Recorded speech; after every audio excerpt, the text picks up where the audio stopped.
me that didn't really. So I tell you, the Indian background is totally against this whole, because most of the diet and things like that, like I said, it's mostly fast, like, deep fried things. So hence why our cultural background is has cholesterol, diabetes, things like that there. So ideally, like, you gotta invest in your health, but what it boils down to is, if you don't put in the effort, then you're bound to get sick. And with my family history, like most of my family has, like I said, diabetes, cholesterol, arthritis, and things like that there. So if we have to start eating clean, eating or training, it doesn't have to be so much on the physical side, but just doing some form of movement to keep the blood circulation happening is actually right here. So I'm actually a qualified civil engineer and project manager. So growing up, it was always a typical Indian background where either doctor, lawyer, accountant, engineer, and then I've done that. But my passion, since I was overweight growing up, because due to all the like deep fried foods and things, led me to make that change. Because there's no point in working in the industry and being miserable, whereas I'd rather help someone make a difference in my lives. So once I actually got into the fitness industry, and then you start seeing changes in your body, you start feeling more confident about yourself.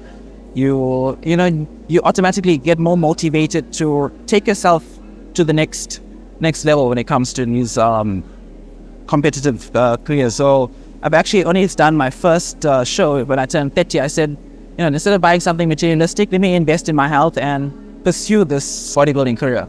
So for me, it was actually like, since I'm an exercise specialist and sports conditioning trainer, I believe in discipline and also leading by examples.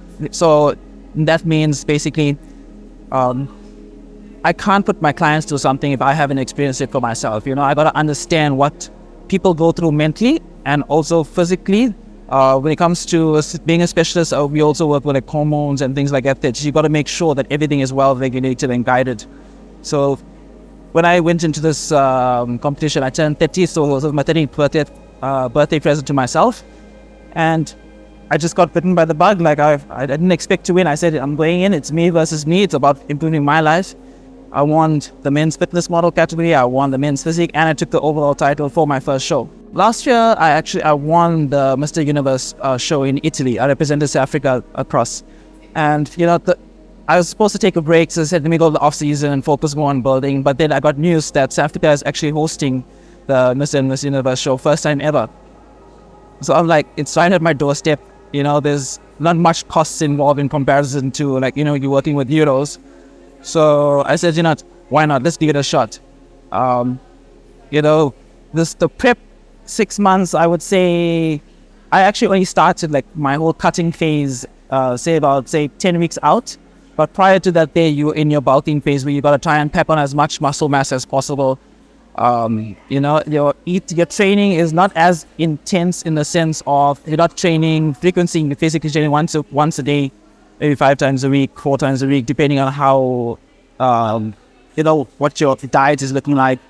And then as you get closer, then that's when all the changes have to start. Maybe you might have to do 2 sessions a day, 3 sessions a day, depending on how much body fat you're actually carrying. So the key to the off season is to try and maintain as much quality weight as possible, because no matter what, you'll always gain some form of fat. But if you're eating clean, then you'll minimize that there. So there's less work. Hence, most people do 16-week cuts. But because I'm always keeping myself naturally lean, I've only needed 10 weeks, if not less.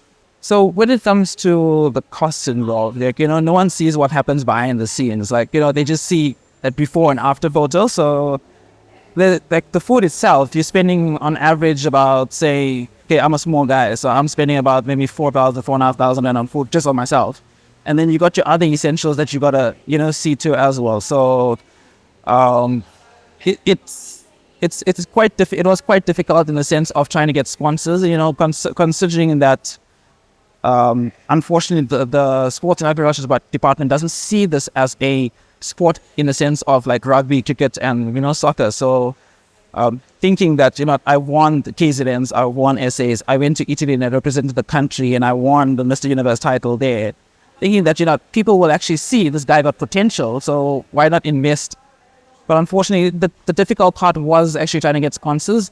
So I think that when it comes to the posting and things, it's not for everyone, but it is a posting affair, and you have to have the right support structure going into this type of career. Yeah, so the last 4 weeks, it's really crucial. I mean, yes, you're eating far less, but there's specific types of food that you have to eat, and timing plays a major role when it comes to this, because like you can have issues with water retention, and ideally automatically that will hide your definition and things. So you got to learn how to manipulate between either carb cycling or ketogenic plan.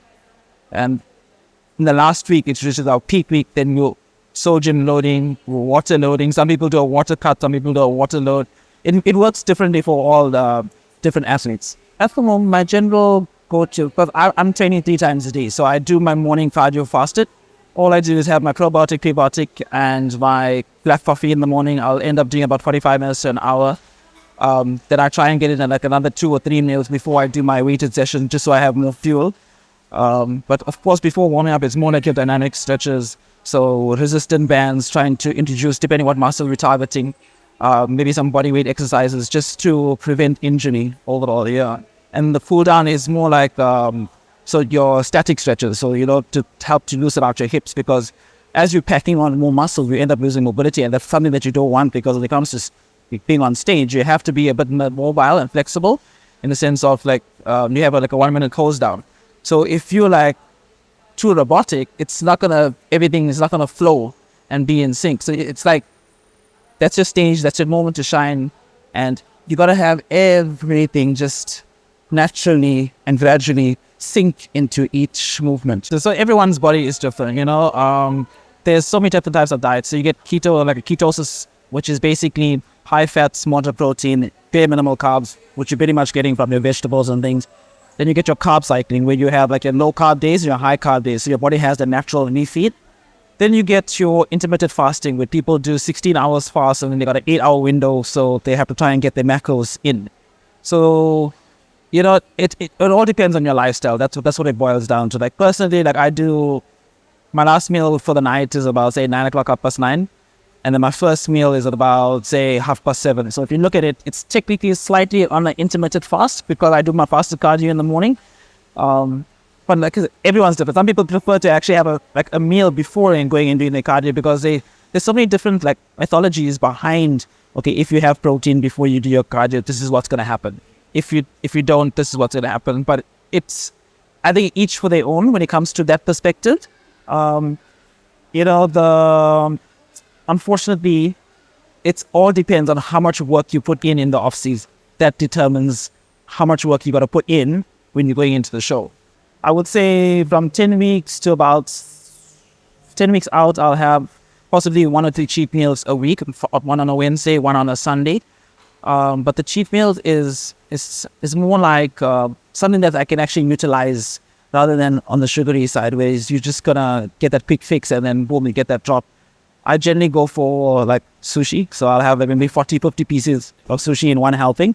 Or if I want to have like a braai and things like that there, I'll just eat like, you start off with your sausages, then you got your meat, then you got your spatchcock chicken, and then your ribs.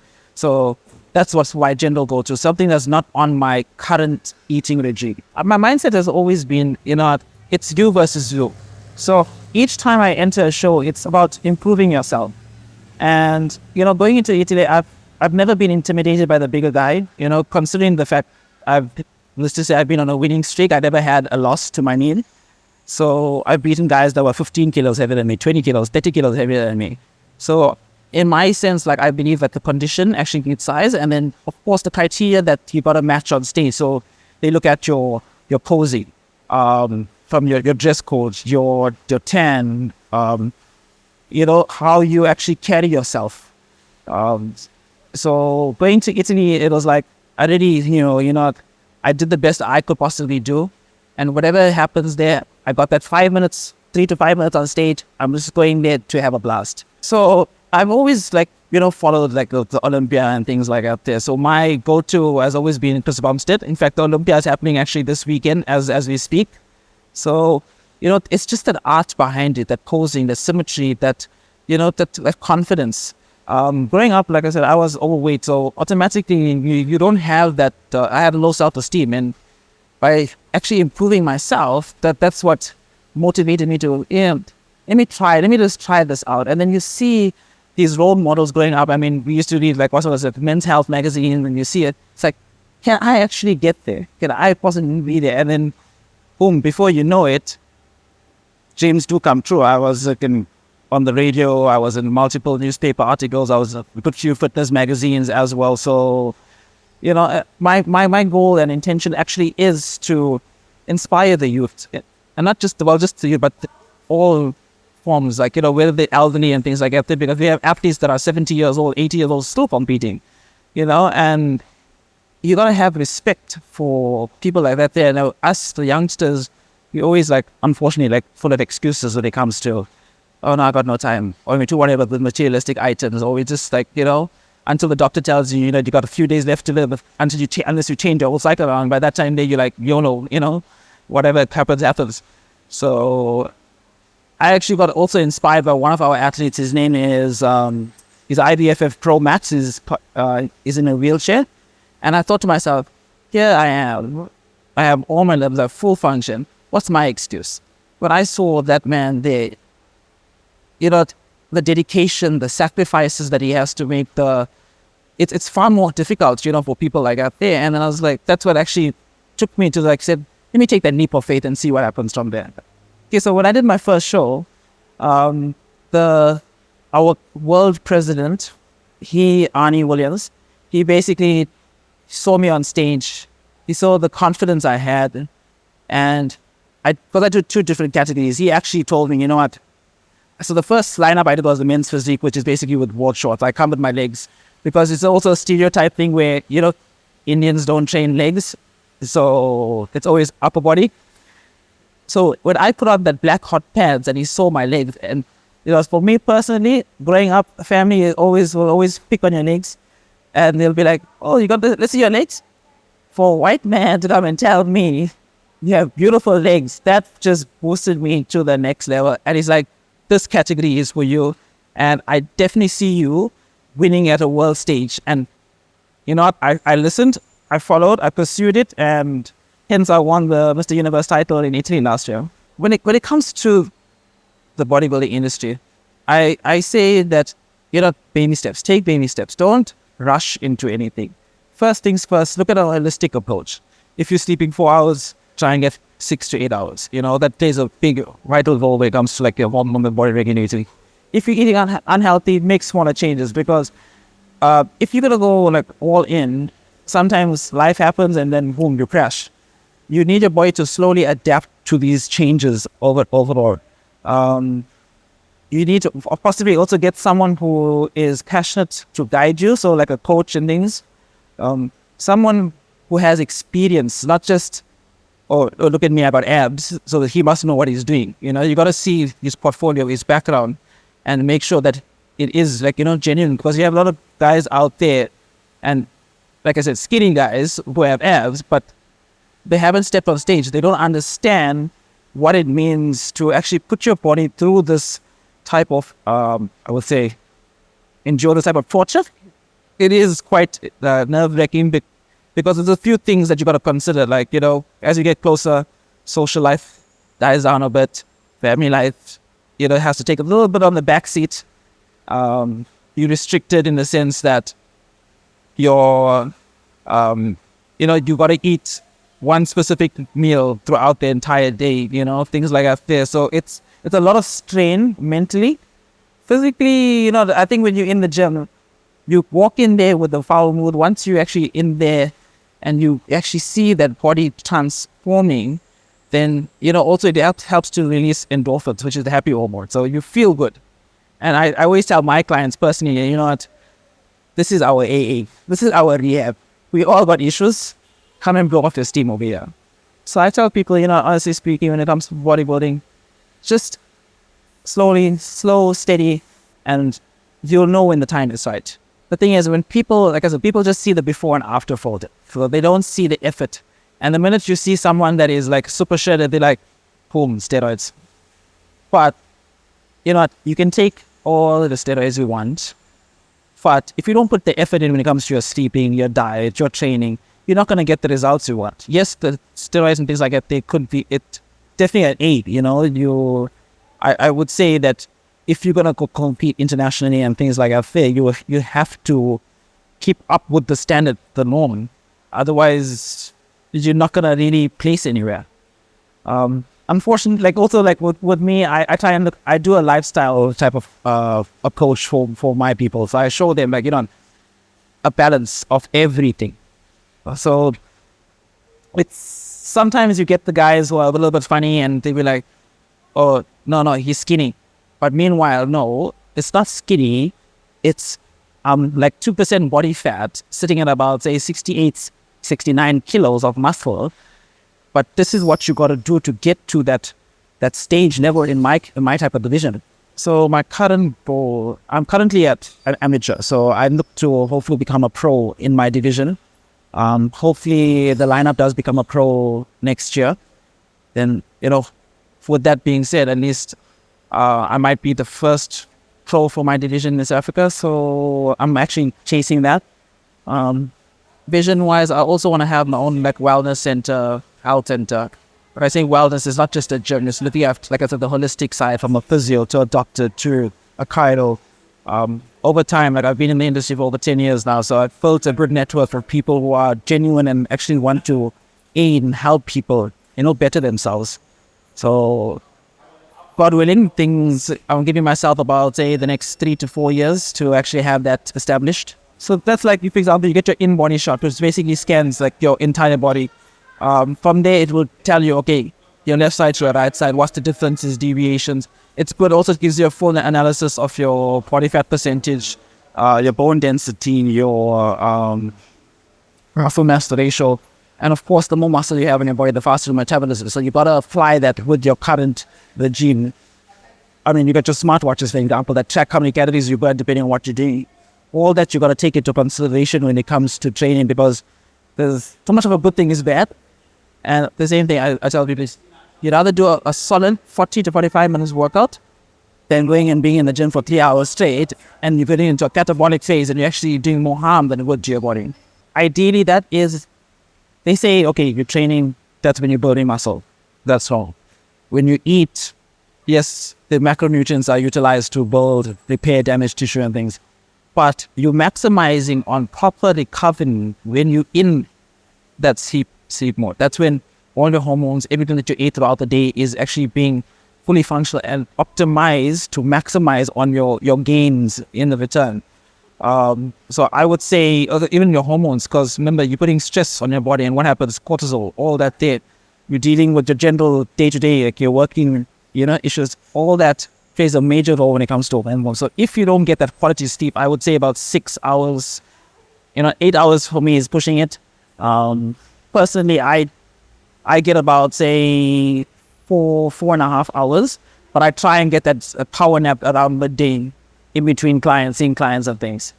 So I got this Mr. Universe show so happening in South Africa. I want to do it in my hometown and also prove to myself that, that it wasn't just a fluke. The fact that I went to Italy and I won that side over there, like I said, the social media, people are like, you got lucky, So it's also just to motivate myself, encourage myself to, like I said, it's about improving yourself overall. But at the same time, the naysayers also give you that little extra spark just to be like, super, just cut it over there. That's always been like my life, like principle, discipline in all aspects. Like I've been fasting this entire duration, like, and people tell you, how you fasting and you're building muscle or cutting and surviving and things like that. I was like, it's mind over matter. That's what it boils down to. So you gotta learn to adapt.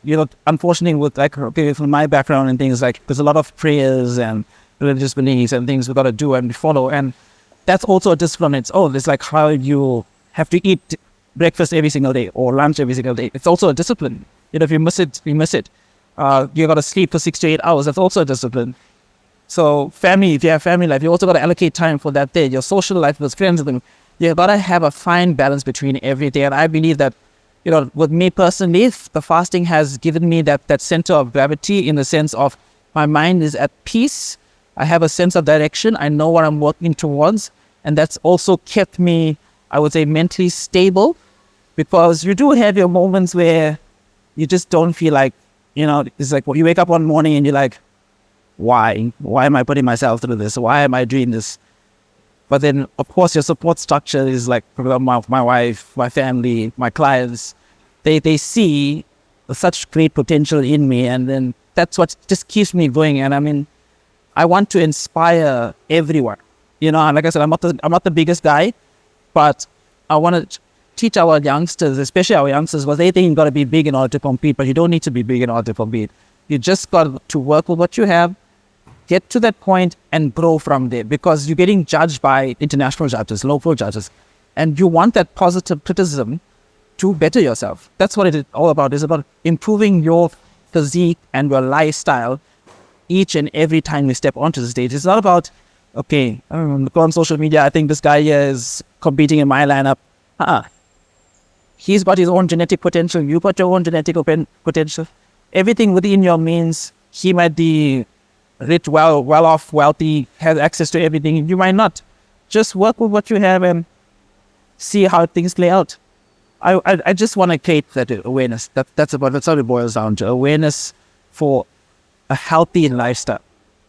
Yes, we spoke about bodybuilding and competitions and things like that there, but then you get the people who just need to improve their life so they can wean off medication. And I've done that legit. I do rehabilitation and things as well. Like, give people a sense of hope. Because unfortunately, what's the point of earning money, being miserable? Your health is at risk. So improve your quality of life.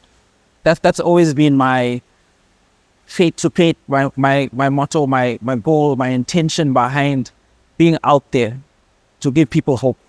The one guy he's the first time ever he's actually entering this competition, and why we actually chose to allow him into the Mr. Universe show is because, he has potential, he has a passion, he has a drive, he is in the gym, hello high water, 5 to 6 days a week. So someone like that, they deserve an opportunity, and that's what needs to happen. People need to be given an opportunity to have their moment. It's not always about myself, me, myself, and I. Allow people to have their moment to shine. Help the next person. He's being coached by Steve, who actually came up with me to Italy. Steve was an amateur last year, and then when he went to Italy, he won his lineup and he became a pro after winning his pro lineup there in, at an international level. So, with proper guidance, that's you can achieve so much. But it's a matter of time taken. You can't rush this process. Sometimes it might take you 3 years, 4 years, 10 years. It all depends on the amount of effort you put in, but at the same time, you gotta make it work with your current life. We got Tia, she's doing, I think, the wellness category. So she's been competing for a good few years. She's been out there. Ideally, this is, I think, this is her first international show, if I'm not mistaken. So I think things going forward. I believe she's coaching Chelsea. It's the first time ever. I think Chelsea's more into the CrossFit, so it's a big transition for her coming into bodybuilding. In that sense, we have the Karine, who is also, she's won KZNs. She went to SAs, but she's never had the opportunity to actually go abroad. So for me, it's about giving each and every athlete an opportunity to have their moment. A few of my other athletes, unfortunately, are less fortunate. So we try and also assist them in the sense of, what will that you have? If I can support them, I support them with supplementation, food. Yes, it is a costly one, but I mean, we try. We're a team, and we're supposed to be united and work together to make sure that we all get to that point. Not leave no man left behind. And this is it. Each of us got our own little, I would say, tricks up our sleeves, our own little perks, our own methods. And it's nice to try and integrate all these, different types of methods, because my method might not work for me, might not work for you. So, you got to see from an outside point of view. There's always something to learn. You got to learn from it. And especially when it comes to, like, you'll see later, like when it comes to the posing, there's different compulsory poses. Depending which part of the foot, the toe you press down on the thing will activate a certain muscle on the leg. Depending if your forearm is facing pronating, it's a different flex. You got to learn how to contract and control. And you do have people who are more experienced when it comes to this. Yeah, and you just got to learn. That's what it is. The sounds we're looking at just that, the understanding of what we actually put ourselves through in order to get to where we need to, that pinnacle point of stepping on stage. Like I said, no one sees the effort being put, but they don't see what happens behind the scenes. Like, I've got my bag already packed with like 3-4 meals, carrying things like up there. I got the other guys, the one guy's in a wheelchair. One of the effort that he actually has to put in to get, because he's paralyzed, legs down. So what cardio does he have to do in order to get back out there? The sounds, I would say, you're looking at just that the passion and drive and raw energy that each and every athlete from my team has to offer. So it's actually deadlifts. When you're picking up that heavy weight and then you just like, fair enough, the sounds that you're making is one. Whether you're grunting, groaning, moaning, screaming, you do what works for you. But the satisfaction when you're on that top, on that contraction of the hip, and when you just let go, that bang, it's just like the adrenaline that you get from it. So I would say personally that's something that gives me that little boost, that raw energy.